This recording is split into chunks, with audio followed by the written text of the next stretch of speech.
Läheme siis teise Moosese raamatu juurde. Jälle see raamat, kus Jumal kutsub välja oma rahvast Egiptusest, päästab neid ja toob neid Siinai mäe juurde, kus ta kutsub neid välja enda eriliseks rahvaks. Nüüd, aga täna nad ei ole veel peaaegu, aga mitte veel jõudnud Siinai mäe juurde.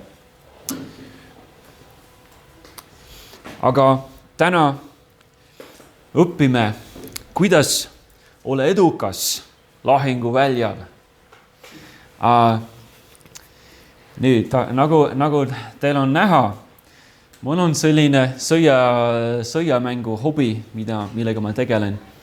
Ja tegelikult ma hakkasin sellega tegelema sellepärast, et ma olen suur nagu Vana Testamendi fänn ja ma kunagi tahtsin teha mingisugust dioraamat.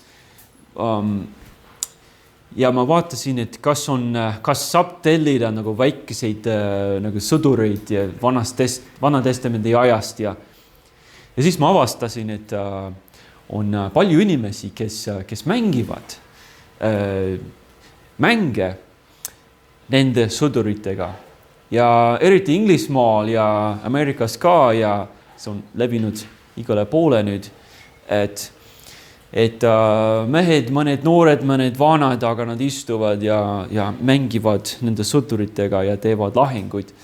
Ja siis ma hakkasin ise nagu koguma neid. Aga et võita selles mängus, muidugi sa tahad, et sul oleks nagu parem taktikat. Et sa ründad nagu küljelt või sa tuled tagant ja ründad või sa paned selliseid sõdureid, kes kindlasti võidavad neid, kes on nende vastas. Aga kui ma mängisin seda, siis ma mõtlesin, et see ei ole nagu päris õige. See pole päris õige, sest Vanas Testamendis kogu aeg me loeme, et Jumal andis Iisraelile võitu, sellepärast, et nad kuulasid tema sõna, hoolimata sellest, et olid palju rohkem vaenlasi. Selle mänguga ei ole nii. Et kui teisel on toppelt kui palju sõdureid kui sinu, siis sa kindlasti kaotad. Või mõnikord Piiblis Jumal ei anna võitu Iisraelile, sest nad ei ole Jumala sõna kuulanud. Aga selle sõjamängu reeglites ei ole selliseid võimalusi lihtsalt. See on puhas taktikat ja siis natuke õnn ka, sest seda täringut on vaja veretada. Aga kuidas meie saame ja kuidas Iisrael sai edu lahingu väljakul? Kõigepealt nendel oli plaan olemas. Nendel oli plaan olemas, kuidas nad võitlevad. Loeme siis peatükis 17 ja ma hakkan lugema 8. salmist. Siis tulid amalekid ja sõdisid Iisraeli vastu Refidimis. Ja Mooses ütles Joosuale, vali meile mehi ja mine sõdi homme amalekide vastu. Mina seisan kõrgendiku tipus Jumala kepp käes. Ja Joosua tegi, nagu Mooses temale ütles, ning sõdis amalekide vastu ja Mooses, Aaron ja Huur läksid kõrgendiku tippu.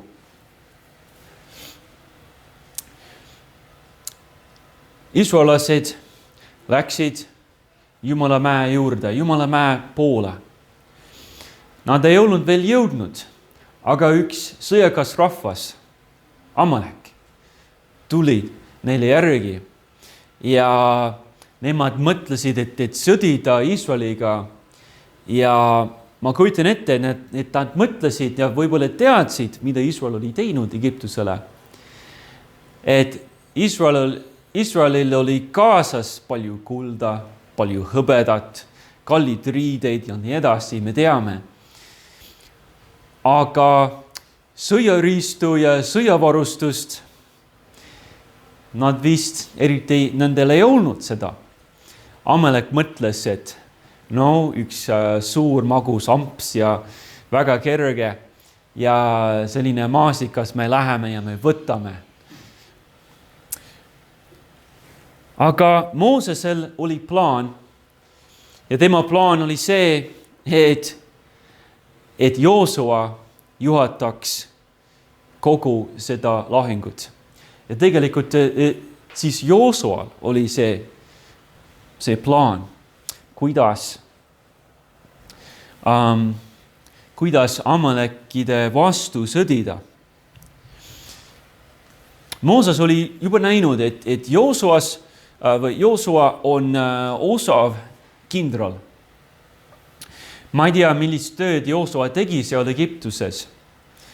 Aga juba oskas, Mooses nägi ära, ta oskab nagu mehi juhatada, organiseerida. Ja see on esimest korda, kus me näeme Joosua ja me näeme teda veel kindlasti. Ja mida ta pidi tegema? Ta pidi välja valima mehi ja neid organiseerida. Iisraelil ei olnud sõjaväge. See oli keelatud kindlasti Egiptuses. Nemad tegid kõike, mida egiptlased tahtsid. Kuidas ta organiseeris neid? No me näeme nagu vihjeid Vanas Testamendis, et nagu roomlased vanas maailmas nad organiseerisid neid sõjamehi, sõdureid nagu 10 konda. Et Joosua tõenäoliselt, ma ei tea täpselt, aga näiteks ta võis neid organiseerida, et 10 meest ja üks ohvitser juhatab 10 meest ja see juhatab teist 10 meest. Ja siis iga 100 mehe kohta oli üks nagu 100 konna ülem näiteks, nagu roomlastel olid. Ja siis 10 100 konna ülemat ja nende üle võib-olla näiteks 1000 konna ülem. Ja siis ma kujutan ette, kuna Iisrael oli jagatud nende suguharude järgi, iga suguharu üle üks nagu pealik. Ja siis Joosua, kogu Iisraeli rahva nagu sõjaväejuht. Näiteks. Ja kust ta sai sõjavarustust? Ei tea, võib-olla mõned mehed olid ju valvurid või ihukaitsjad seal Egiptuses. Juba teadsid midagi, võib-olla tal oli mõõk, ühel oli mõõk kaasas. Ma arvan, et ei olnud nagu palju sõjavarustust, aga tundub, et midagi oli. Ja Joosual oli plaan. Ta juhatas Iisraeli rahva esimest sõjaväge. Ja meil on ka sellist sõjaplaani vaja. Jah, me ei lähe nagu mõõgaga sõdima või automaadiga sõdima. Mõned teised usuvad, et jah, niimoodi on õige oma usku nagu levitada, aga ei, meie pole Iisrael. Tähendab, et meie pole nagu riik või üks konkreetne rahvas. Me oleme Kristuse kogudus igast rahvast ja meil ei ole sõjaväge. Meil ei tohi olla tegelikult. See ei ole koguduse töö, et sõdida. Aga me teenime Issandat, meie ülesanne on väga selge. Me teenime Issandat ja me jagame evangeeliumit ja Jumala armastust maailmale. Ülesanne on väga selge, mida Jeesus ütles enne, kui ta läks üles taevasse. Aga kuidas me seda teeme? No siis on vaja erilist nagu sõjaplaani. Vaatame ümber ja mõtleme, et kus me elame. Millised inimesed elavad siin? Ja kuidas on võimalik nendega Jeesust jagada? kus need inimesed on oma vaimuliku teekonnal, et mida nad mõtlevad, kas nad on ateistid, kas nad on katoliikud või millised nad on.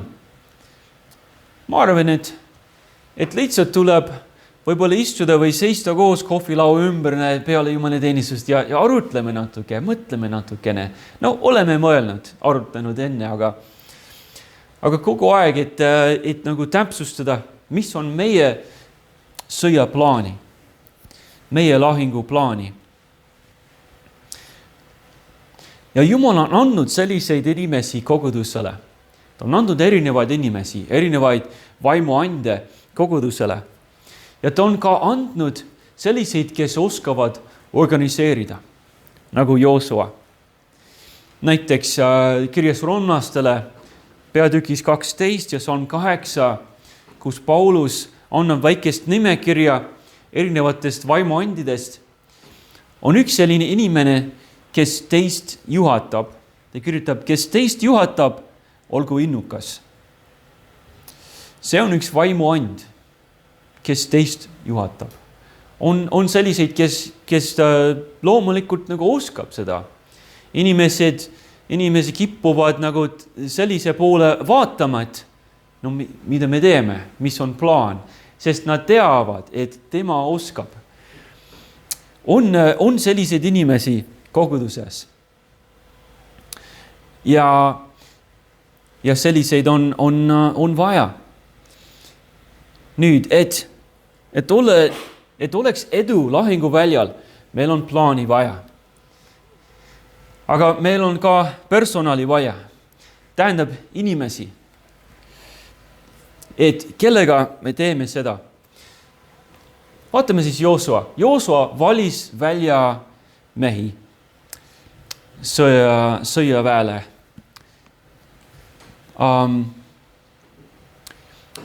Salm 9. Mooses ütles Joosuale, vali meile mehi ja mine sõdi homme amalekide vastu. Mina seisan kõrgendiku tipus, Jumala käib käes. Ja siis me näeme, et Joosua tegi just seda. Ta valis välja mehi. Jälle, kas igal mehel oli mõõk olemas? Ma väga kahtlen, et oli. Aga kellel olid, võib-olla see tegi Joosua töö natuke lihtsamaks. Et kellel on siin mingisugust piiki või mõõka või oda, okei, siis tulge minu juurde, teid on vaja. Ja kui sul on mingi kiivrit või mingi sõjavarustust, siis on veelgi parem. Aga ma väga kahtlen, et nendel oli palju. Võib-olla olid juba sellised Benjaminlased, kes oskasid, vasakukäelised olid nad kõik, nagu Andrew, kes oskasid nagu linguga nagu visata kivi. Võib-olla olid selliseid ka. See oleks nagu lihtsam leida.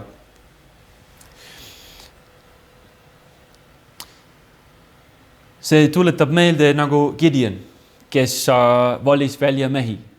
Ja siis Jumal juhatas teda. Vist Raivo rääkis sellest hiljuti.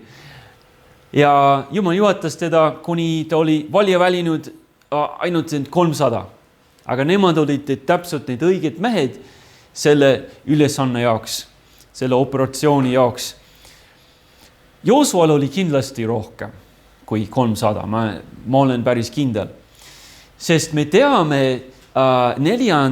Moosese raamatu järgi, kui Iisraelit loetakse, siis on kirjas, et oli umbes või võib-olla täpselt isegi 603 000 meest, kes oskavad sõdida. Tähendab õiges vanuses, ma ei tea, alates 17 aastasest kuni mehed, kes on, ei tea, 60 aastat vana. Umbes. Joosual oli nagu suur valik selles mõttes, et oli palju mehi, aga ei saa neid kõiki võtta. Võtame need, kellel on sõjavarustust, võtame neid, kes ei karda, võtame neid, kes on tugevamad, võtame neid, kellel on võib-olla mingit kogemust juba. Nagu ma ütlesin, võib-olla nad olid kõik orjad, aga võib-olla mõned olid valvurid, võib-olla mõned ihukaitse pealikud näiteks. Nad juba teadsid midagi. Ja Joosua võttis neid mehi ja organiseeris need, et nad oleks sõjavägi. Esimene Iisraeli sõjavägi. Kas selle 600 000 hulgas, kas ta valis välja siis 100 000? Võimalik.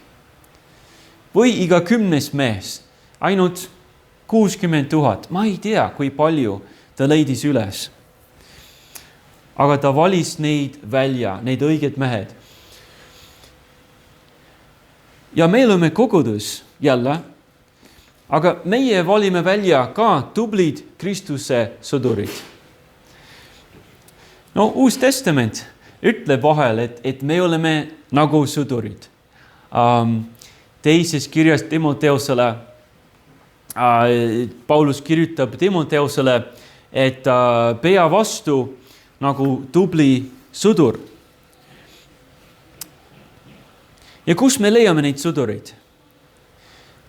No, ma arvan, et kui me praegu vaatame ümber, no, siin on meie sõdurid. Valime välja meie hulgast. Ja võib-olla isegi noortegrupist ka. Ma arvan, et mõned noored on juba valmis teenima. Me peame nendele mingisugust ülesannet andma, aga ma arvan, et see on tervislik. No, kui nad on lapsed ja nad tulevad, nad õpivad, mängivad, aga kunagi need lapsed saavad natuke suuremaks, siis on aeg, et nemad peaksid juba valmis olema, et teenima, et midagi ise panustada. No, mulle meeldib, et Ryland aitab muusikaga, Rosie täna siis mängis klaverit ja Abigail teeb seda video kaamerat, paneb valmis ja nad aitavad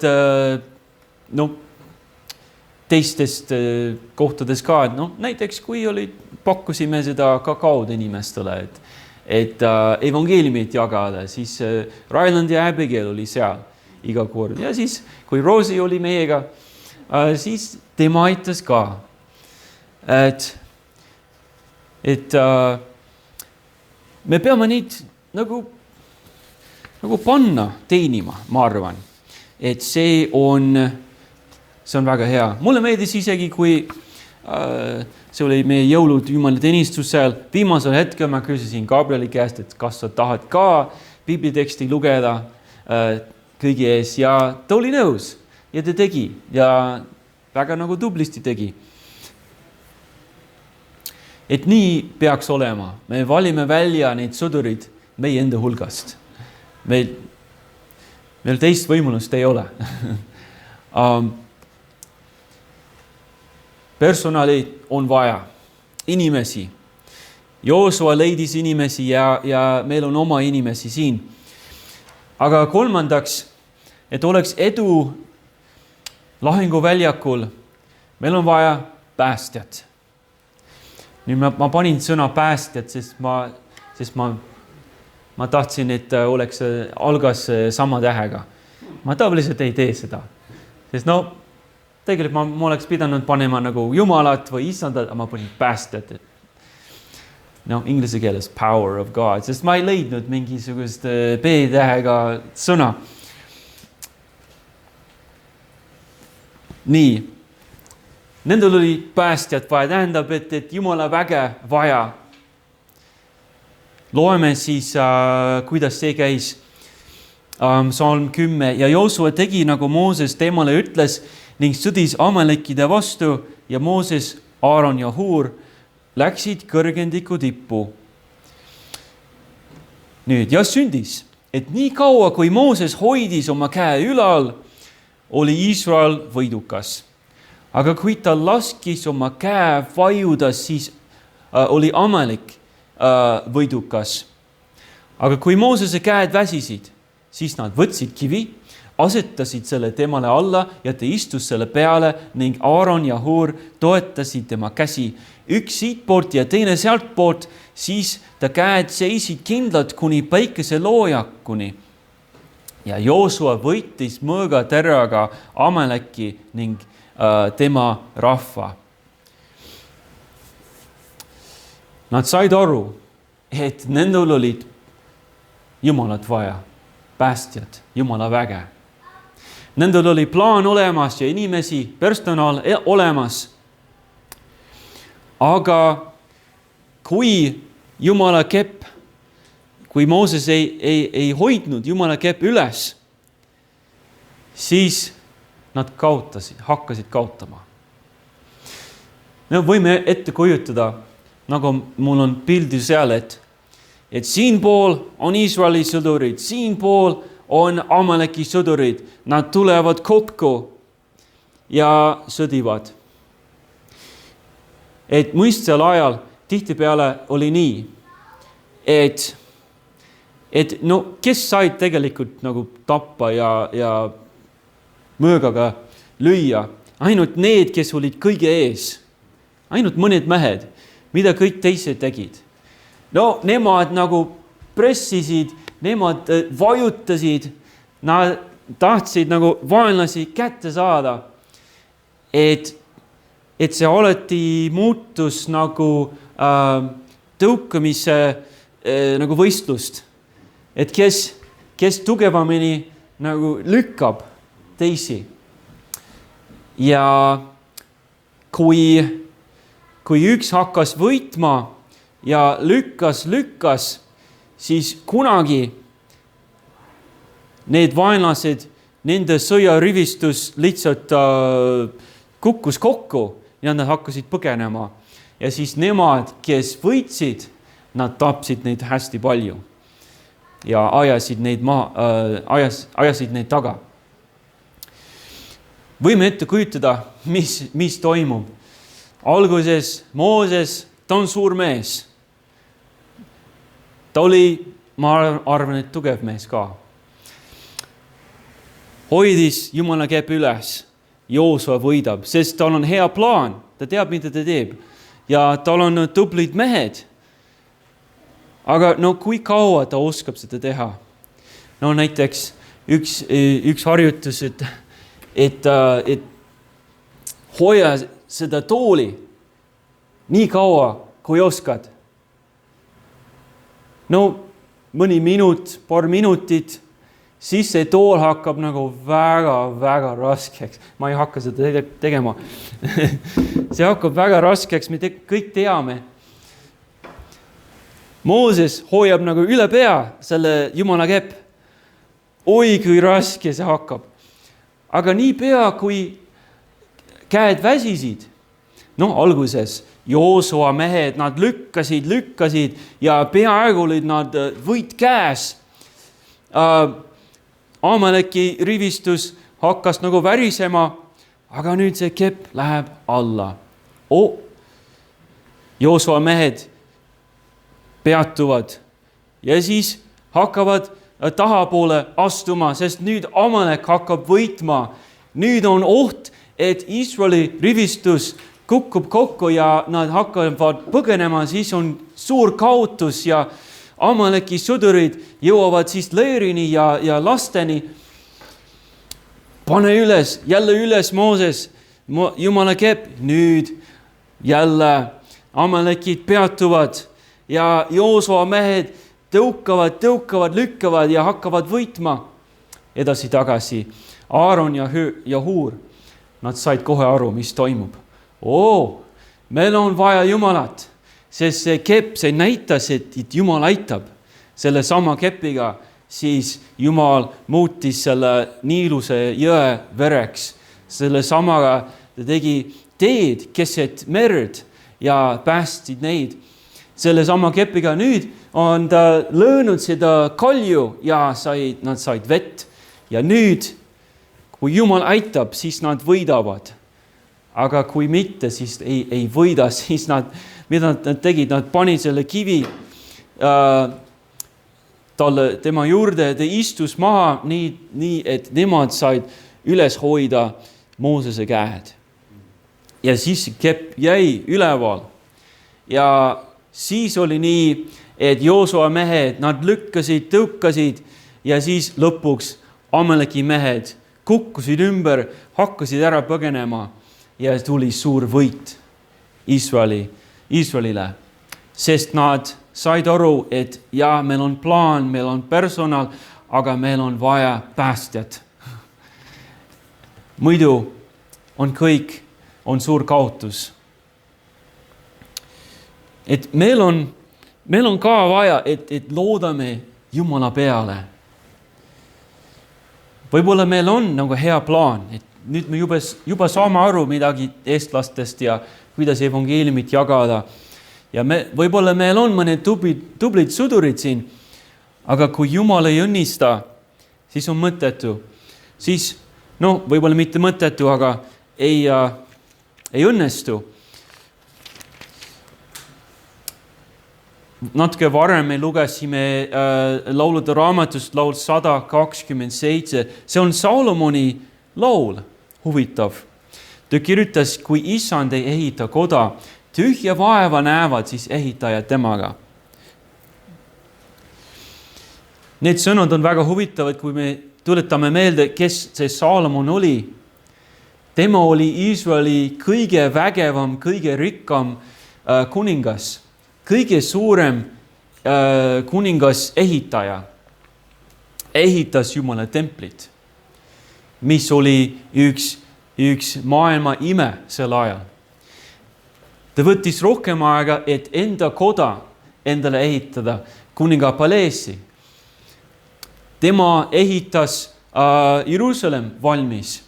Tema ehitas linnad, kindlustatud linnad, üle Iisraeli oma sõjavankritele ja et nad oleksid nagu kindlustatud linnad strateegiliselt pandud sinna Iisraeli maale, et vaenlased ei saaks sisse tungida. Ta ehitas kõike seda, aga ta ütles, et kui Jumal ei õnnista, siis on see mõttetu.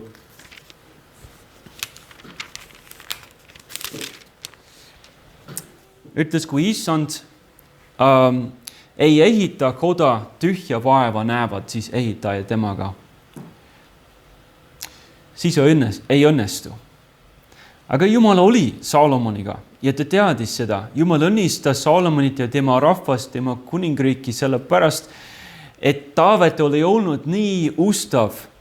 Ja alguses oli Salomon täiesti pühendunud Issandale. Kahjuks lõpupoole ta nagu jättis Jumala maha. Aga sel ajal Jumal õnnistas teda väga ja kõik, mida ta tegi, nagu õitses ja õnnestus. Meie loodame Jumala peale. Tähendab, et me võime kõiki neid õigeid asju teha, võime Jeesust jagada, aga meil on vaja palvetada, et Jumal õnnistaks ja annaks meile nagu Jumala väge, et Jumala püha vaim ise puudutaks neid inimesi. Muidu meie sõnad, meie nagu paljad sõnad ainult ei päästa kedagi. Palume, et Jumala püha vaim juhataks meid ja puudutaks neid inimesi. Ja vaatame uuesti, kas meie plaan, mille me oleme välja mõelnud, kas see meeldib Jumalale. Kas on kooskõlas Jumala sõnaga? Et ma arvan, et ma ei tea, eelmisel nädalal või 2 nädalat tagasi arutlesime, et kes ütles seda, aga evangelist Henry Varley, kes oli inglane, elas Inglismaal, ta ütles kunagi, maailm pole veel näinud, mida Jumal saaks teha läbi mehe, kes on täielikult talle alistunud. muidugi oli see evangelist Henry Varley, üks suur jumala mees, aga ta ütles, et maailm pole näinud veel, mida Jumal saaks teha läbi mehe, kes on täielikult talle alistunud. Ja oli üks mees seal, kes kuulas seda ja tema nimi oli D.L. Moody, ameeriklane. Tema kuulis neid sõnu ja ta ütles oma südames, Jumala armu läbi olen mina see mees, kes on täielikult Jumalale alistunud. Ja ei tea, kas ta oli täielikult Jumalale alistunud, ainult Jumal teab, aga me teame, et Jumal tegi suuri ja vägevaid asju tema läbi. Ta oli suur jutlustaja, suur evangelist ja paljud inimesed tulid Jeesuse juurde tema jutluste ja õpetuste pärast. Ta alustas kristliku kooli ja Jumal kasutas teda vägevalt. Kui me tahame, et meie plaanid õnnestuksid, siis meil on vaja Jumala väge. Meil on vaja päästjat, et meil oleks edu lahingu väljakul. Nagu Joosual ja Moosesel, meil on vaja plaani. Mis on meie plaan?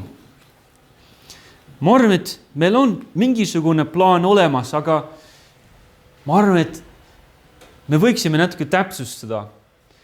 Me võiksime koos natuke arutleda ja saame alati paremini teha. Meil on vaja personali. Meil on vaja, et mitte ainult üks või kaks inimest teevad kõike ära, aga meil on vaja sõjaväge. Meil on vaja mitu inimest, kes aitavad, kes annavad oma elud Jumalale, ütlevad, et Jumal, tee ükskõik, mida sa tahad minuga, ma olen valmis, ma olen olemas. Ja muidugi me palume Jumala õnnistust, et Jumal õnnistaks, inimesed saaksid päästetud ja meil oleks Jumala väge kõiges, mida me teeme.